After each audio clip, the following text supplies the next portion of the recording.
தொகுதி மறுவரையறை என்ற ஆபத்து நம் வாசற்படி வரை வந்துவிட்டதாக முதலமைச்சர் தெரிவித்துள்ள நிலையில் மற்ற அரசியல் கட்சியினர் சொன்னது என்ன விவரிக்கிறது இந்த தொகுப்பு.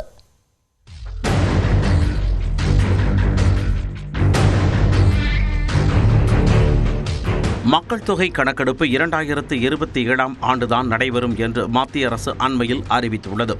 இந்த நிலையில் மக்கள் தொகை கணக்கெடுப்பில் நிகழும் தாமதமும் அதைத் தொடர்ந்து நடக்க இருக்கும் தொகுதி மறுவரையறையும் தற்செயலானவை அல்ல என்று எக்ஸ் பக்கத்தில் முதலமைச்சர் மு.க.ஸ்டாலின் குறிப்பிட்டுள்ளார்.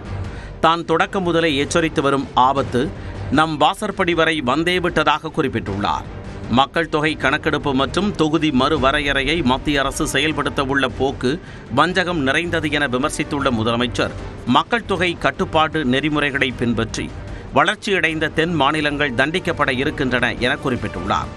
தென்னகத்தின் குரலை காப்பாற்றிக் கொள்வதற்கான வியூகங்களையும் தீட்ட வேண்டிய தருணம் இது என்றும் கூறியுள்ளார். தொகுதி மறுவரையறையால் பாதிக்கப்படும் மாநிலங்களின் கவலைகள் கருத்தில் கொள்ளப்படும் என மத்திய உள்துறை அமைச்சகம் சொல்வதை தண்ணீரில் தான் எழுதி வைக்க வேண்டுமெனவும் விமர்சித்துள்ளார். அதிமுக போன்றவர்கள் சுயநலத்திற்காக பாஜகவிடம் மண்டியிட்டாலும் தமிழ்நாடு ஓரணியில் நிற்கும் என குறிப்பிட்டுள்ளார்.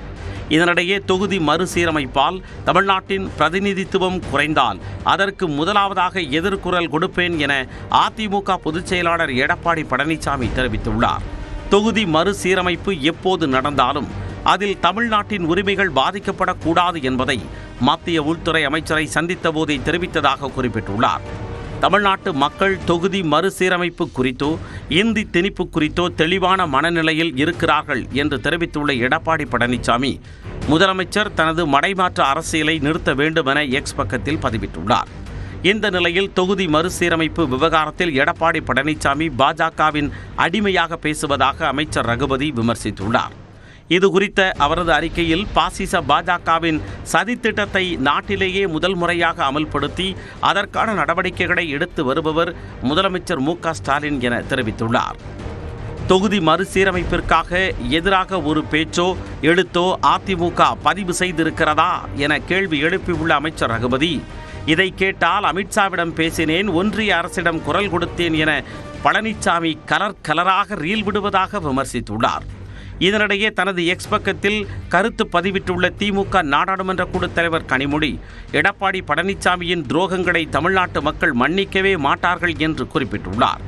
எடப்பாடி பழனிசாமி விலை போய்விட்டதாக சாடியுள்ளதுடன் சட்ட ரீதியிலான உறுதிமொழி கிடைக்கும் வரை தொடர்ந்து குரல் கொடுப்போம் என்றும் கூறியுள்ளார்.